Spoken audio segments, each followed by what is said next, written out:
They're leaving me to fend for myself again. I'm sorry. It's all right. I can handle it. Well, good morning, everybody. I mentioned in the first service, and I will this one as well, that, as we are praying for families impacted by the tragedy that took place this week, I would also just encourage you to remember to pray for first responders and the police. We obviously suffered tragic loss here in our own community, and those are people who, when we're running away from the trouble, they're running toward it to protect us. So just remember them. That community is grieving and mourning as well, and I think it would be a wonderful thing for you to remember them in prayer. And give them a hand.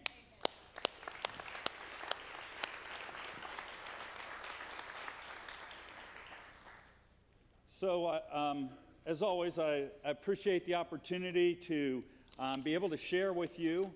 And so, as I was thinking about what to do this morning and where to go this morning, have you heard the saying, confession is good for the soul? Yes. Yeah. And I started thinking about where I needed to go this morning, and thought that my church family is the place to do that. And so there's something that I need to share with you this morning. Confessions, if you will.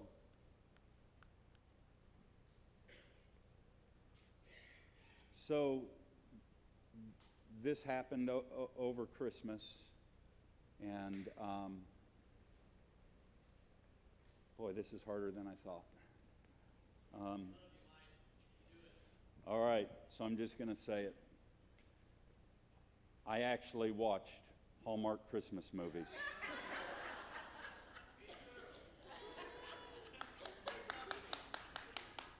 Now, I know what you're thinking. You're thinking, what a great husband he is, that he would sit down and watch those movies with his wife. And I'm actually tempted to just leave it right there. But since I am confessing, I've got to tell you, I actually like Hallmark Christmas movies.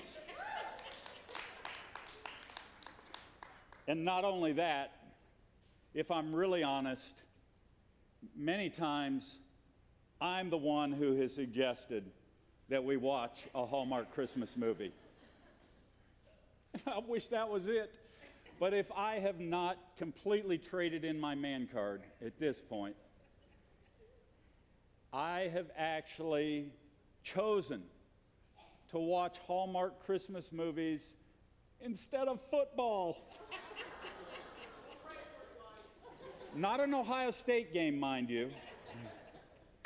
So what is it about those movies? What's the catch?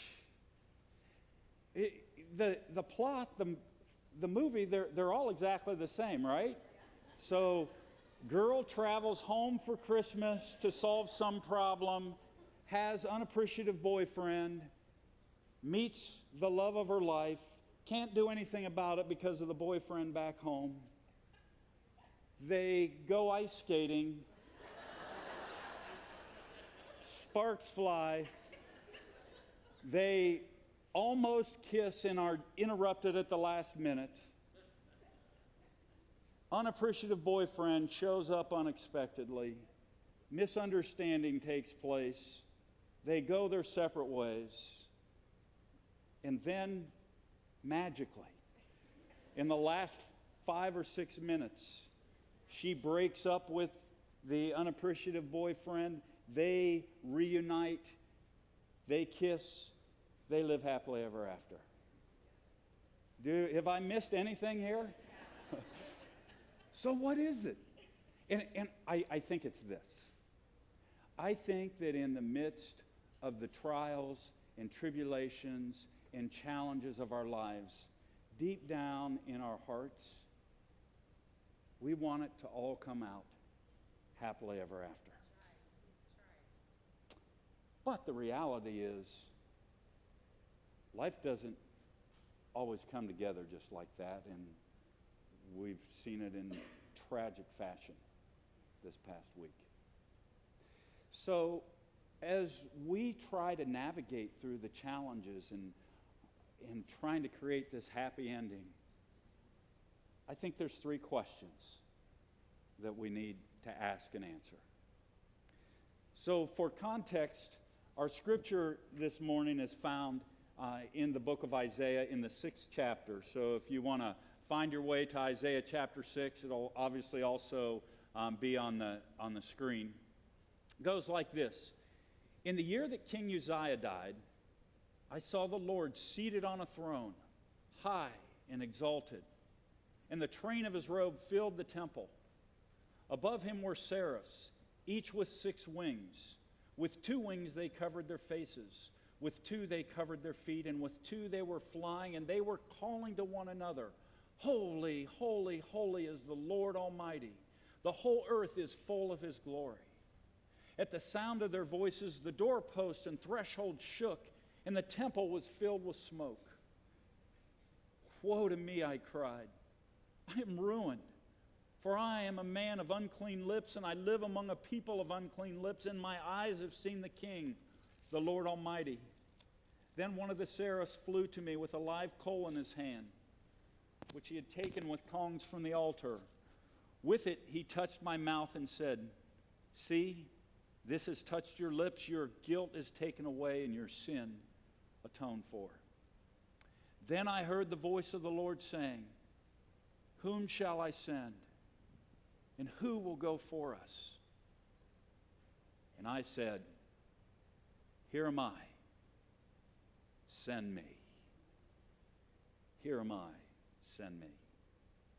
So, as we think about navigating these challenges, question number 1 is this. What shapes you? What shapes you? So if we look at Isaiah and look at the passage of Scripture, he's in the midst of this moment and in this experience, and we get a little clue as to what has shaped him. Because in the passage, his response to it all is, Woe to me, or woe is me. I am ruined, for I'm a man of unclean lips. And essentially, it gives us a little glimpse or a clue into what has maybe happened in Isaiah's life. And it sounds like there's been some stuff.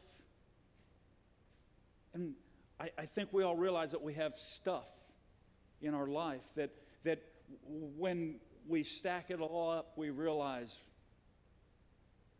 wow, I could easily just say, woe is me. Man, I've got some stuff out of whack here. Right? And so what is it that actually shapes us?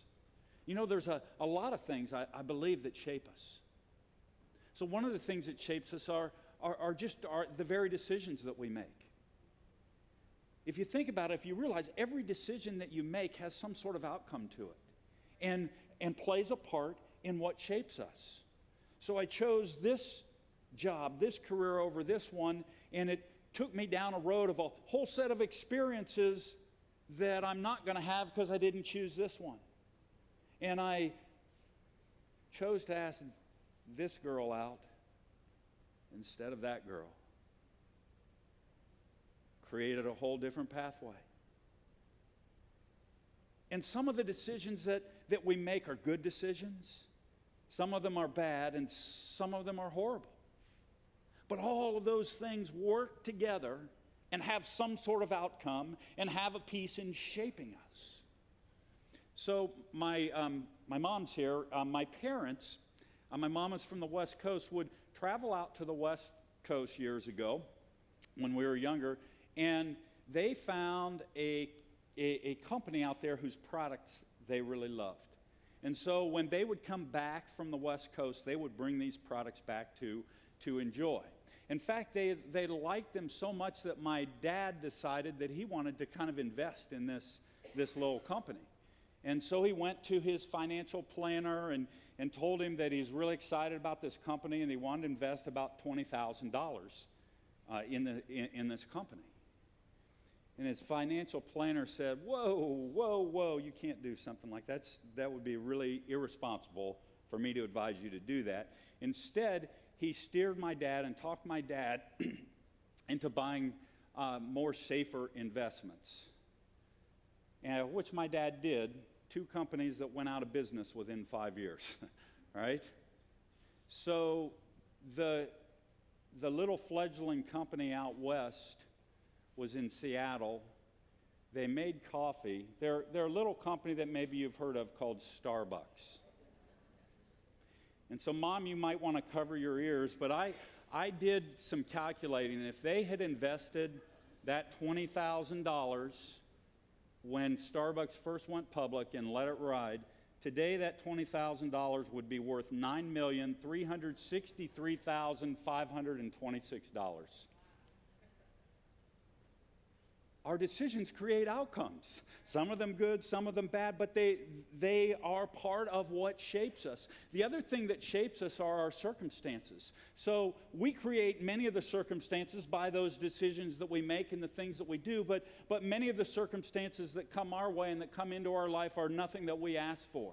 And some of them are good circumstances, some of them are bad circumstances, some of them are tragic, some of them are unfair, but all of those things also work to shape us. And so our life is a combination of these victories and these defeats and all these things that have come our way. And all of those things work together to shape us. But here's the thing. More important than what all of that stuff is, more important than all the decisions that you've made up to this point, more important than all the circumstances that have come your way and that will ultimately come your way, more important than what shapes you is how do they shape you?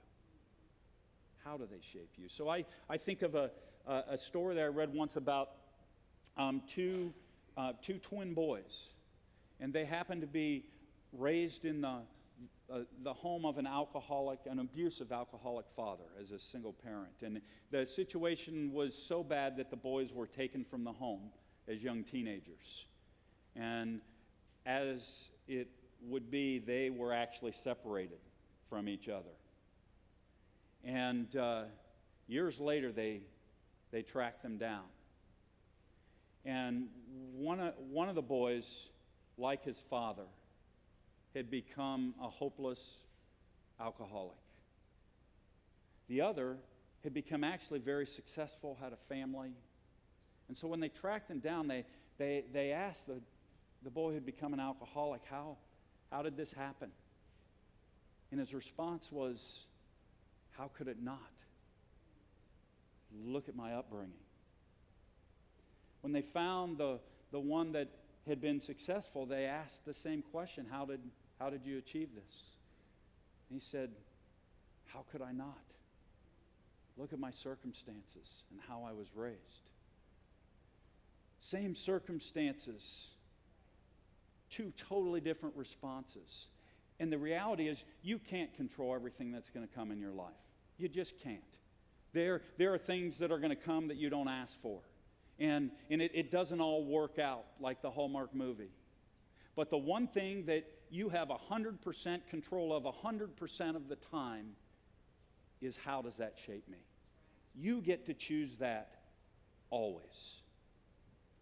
So the gym that I belong to closed down recently, and actually we loved it so much we actually bought all their strength equipment, but then I joined a new gym to do like all my cardio, the treadmill and all of that. So the new gym that I belong to, the treadmills are very, very fancy.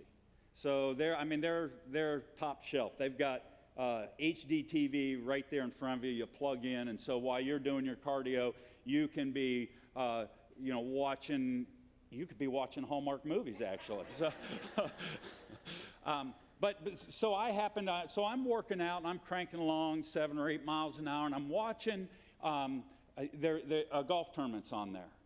And so as I'm working out, I'm watching this golf tournament, the player's getting ready to putt, and it's a long putt. And it's a crucial putt in the tournament. So, man, I'm really focused in, and I'm running, really super focused, and the putt has taken so long to get across the green that I'm not paying attention to what I'm doing, and I'm really digging in and looking at the TV, and all of a sudden, just as the putt was about to sink or miss, I missed. And I had drifted over, and part of my foot hit the treadmill and part hit the stationary part next to it. Well, unfortunately, with all the technology that's around us, it was caught on video. So I want you to see what happened next. Jane, stop this crazy thing!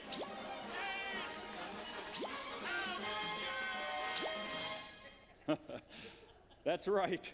In a nanosecond, Mike Wehner, became George Jetson.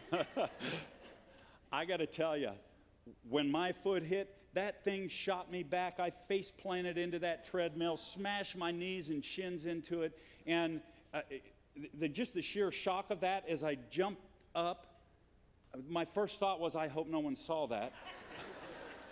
And so my brain was in embarrassment mode instead of thinking mode. And so in embarrassment mode, I thought, I just need to jump back up on this.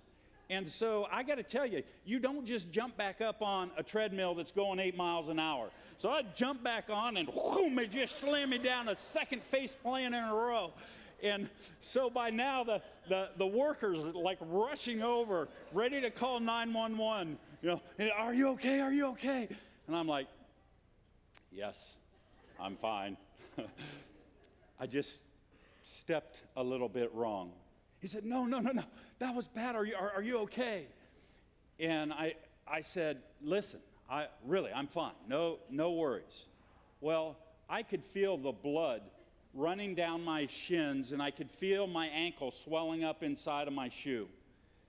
But I kept a smile on my face and said, no, I'm good. So finally, he walked away. And then I was confronted with a choice.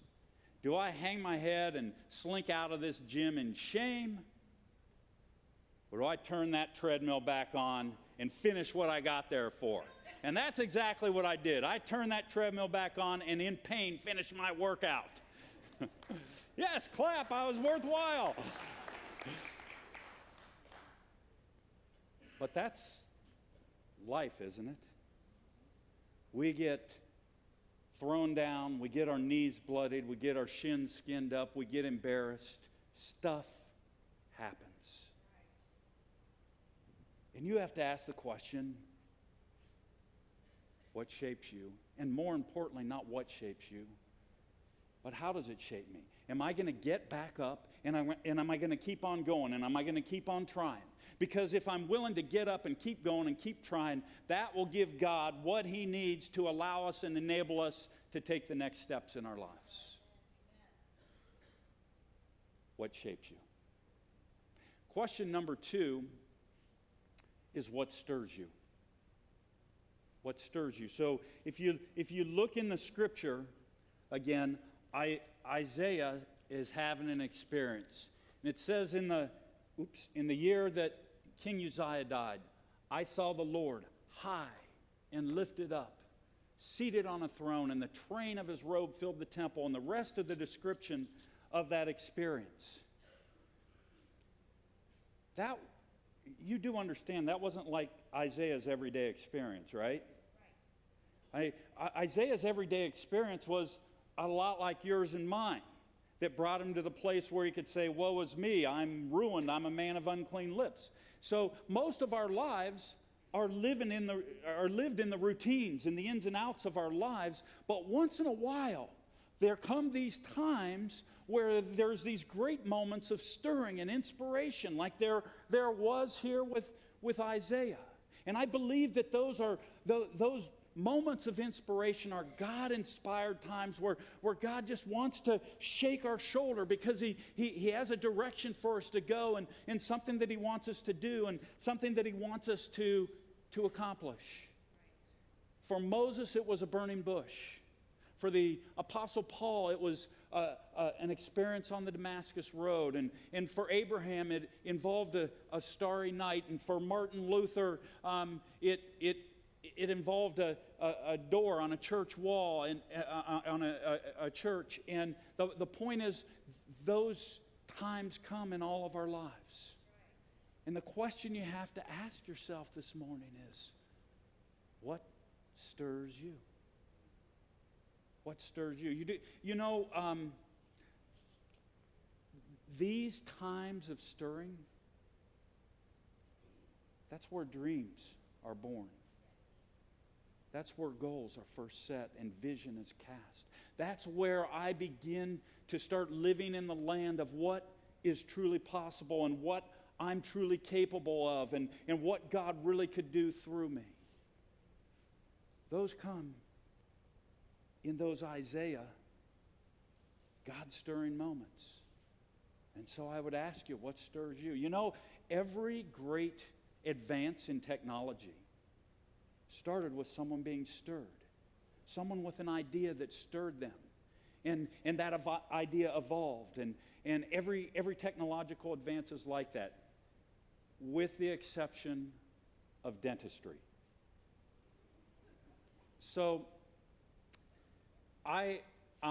if you don't floss your teeth enough, it creates like gaps in your teeth that I guess aren't good. And so their solution is to do what's called a deep cleaning. Okay? Has anyone ever had this deep cleaning thing? Okay. So I had to have a deep cleaning. And so I'm thinking to myself, with all these advances in technology, certainly they've come up with like some kind of ultraviolet light that they can kind of shoot in there and it magically just takes care of everything. No, their idea of an advance in technology for this is to use power washer technology. So the same thing that I use to strip paint off of my deck, their idea is I can shoot that into his mouth in between his gums and do this deep cleaning. And so there we are, and she's spraying the stuff in my mouth, and then she asks the stupid question, "Are you doing okay?" So, yeah, I'm doing okay. I've got my mouth open. I can't breathe. There's water spraying everywhere, and there's 2,300 pounds of pressure per square inch being shot in between my gums, and you're asking me if I'm doing okay. So what I'm doing is I'm experiencing power washing in my mouth and waterboarding all at the same time. But everywhere else, every other advance in technology started with someone being stirred, and my prayer is that someone in the world of dentistry will be stirred soon. But you know what I find? I find that for many of us, we miss the moments of being stirred. It doesn't happen. And my question to myself is why? And I think there are a number of reasons. One, I think for many of us, it's very easy to be focused on all the things that are shaping us.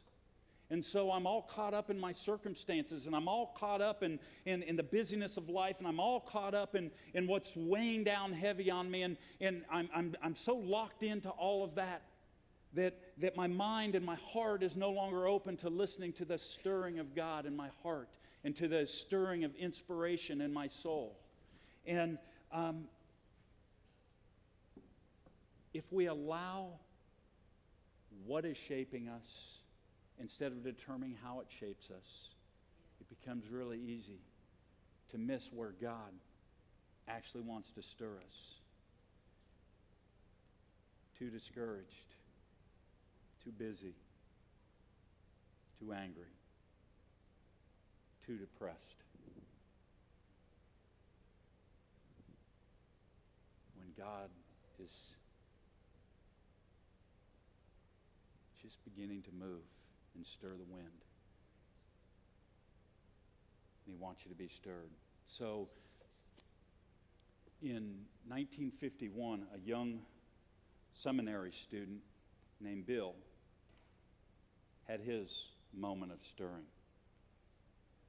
And he was stirred while he was studying for a Greek exam in seminary. First of all, that's got to be from God, because if you can be stirred studying for a Greek exam, can't be anything but that. But he was stirred to begin to start a campus ministry, to reach out to other college students. And so in 1951, he started a little Bible study on the campus of UCLA.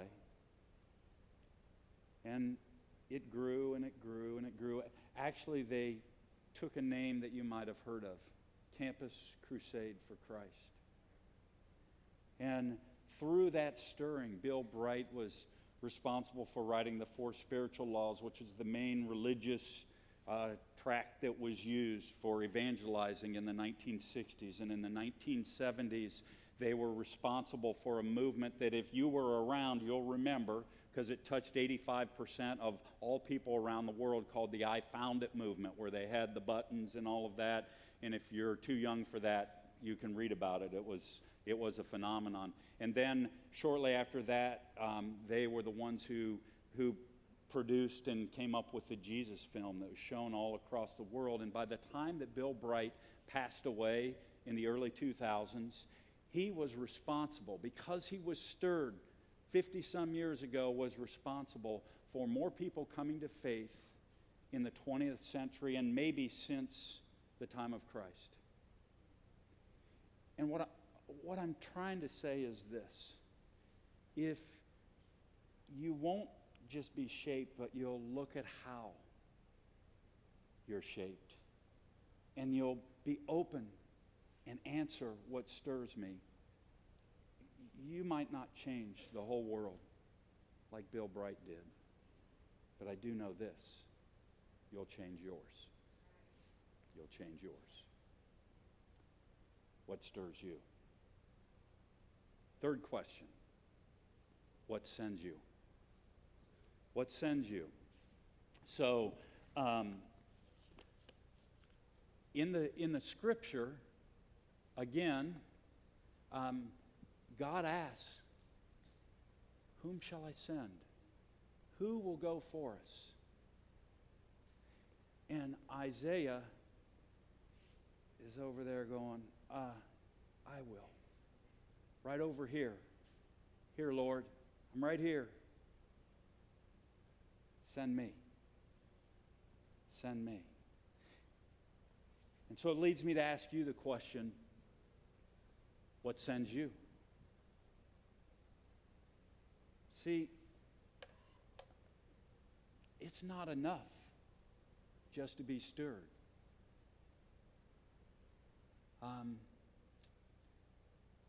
The reality is, the universe is littered, literally littered, with the unfulfilled dreams and visions that never got executed, never got tried, never got done. And our hearts and minds have all kinds of things that are just sitting there lying dormant. You see, until something actually sends us, nothing happens. And that stirring becomes nothing more than a warm fuzzy that felt good for a little while and faded into oblivion. So what sends you?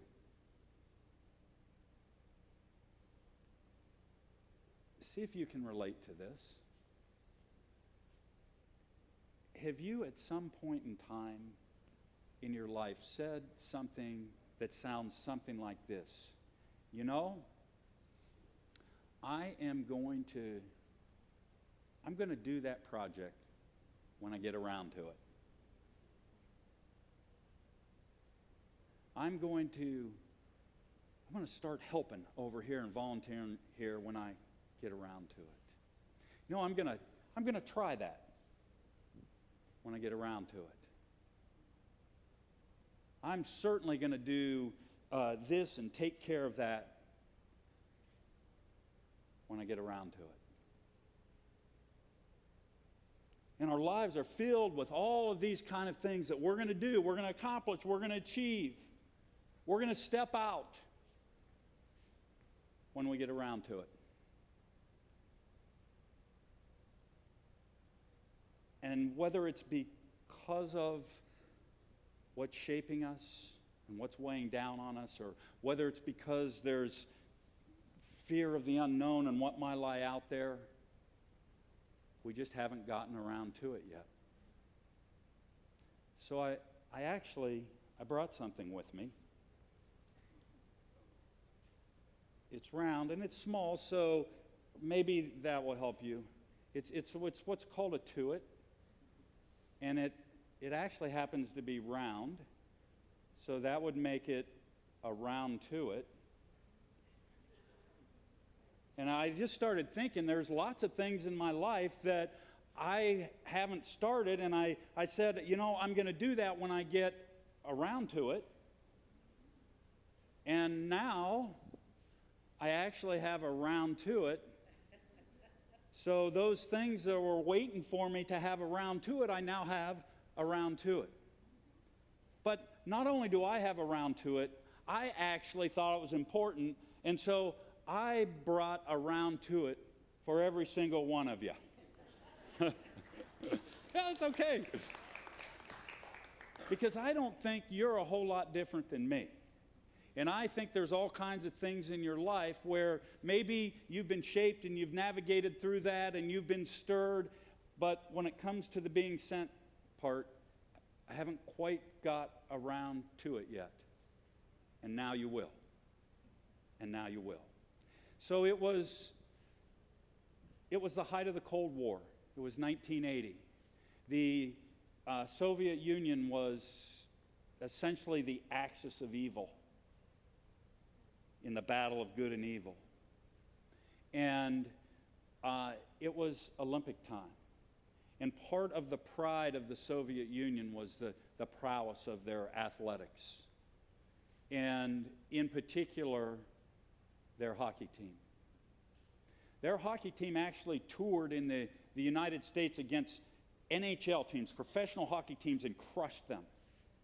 And in those days, professional hockey players didn't make the Olympic team for the United States. It was a bunch of college kids that would make up the Olympic hockey team. And when the Russians toured and played the United States Olympic hockey team, they obliterated them, 10, 12, nothing. I mean, it was no competition.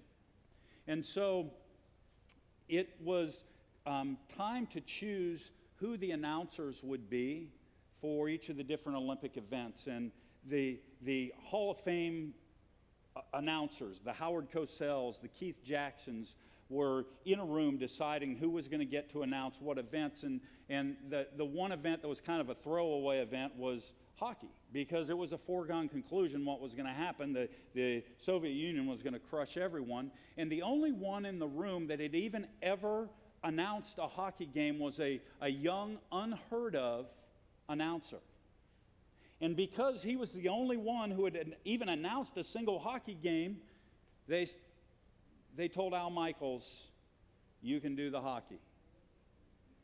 And that decision and everything that happened in that Olympics set the stage for the greatest single call in a sporting event, and perhaps the greatest sporting happening in American sports history. Watch it with me. Now Petrov controls. Back to Varlamov. Skating in on the left side. Into the American end. 55 seconds. But Mikhailov has the puck. Mikhailov sweeping in. Out in front. Backhander goes wide. I think Craig might have got just a piece of it. Mikhailov back out to Bilyaletdinov. 43 seconds remaining. Morrow Checked into the boards. It comes back to center ice. 37 seconds left in the game. Petrov with it. The Americans on top 4-3. Long shot. Craig able to get a piece of it to sweep it away. 28 seconds. The crowd going insane. Karloman shooting it into the American end again. Morrow is back there. Now Johnson, 19 seconds. Johnson over to Ramsey. Letonov gets checked by Ramsey. McClanahan is there. The puck is still loose. 11 seconds. You've got 10 seconds. The countdown going on right now. Morrow up to Schultz. 5 seconds left in the game. Do you believe in miracles? Yes! Unbelievable.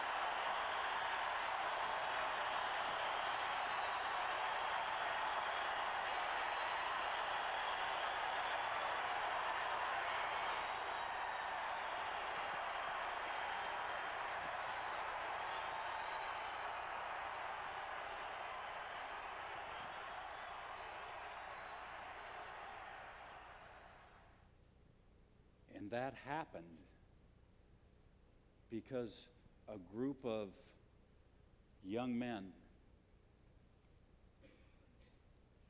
determined how they were going to be shaped instead of just being shaped by the circumstances, and allowed themselves to be stirred to believe that something big was possible, and allowed themselves to be sent to do the stuff that they had to work on to make it happen. And it resulted in that. And so what I would tell you is this. When you answer the question, not only what sends me or what shapes me, you ask about how it shapes you, and you make the right decisions there. And you ask what stirs me. And you answer what sends me with a yes. Then yes, I do believe that miracles are possible. Amen. God bless you.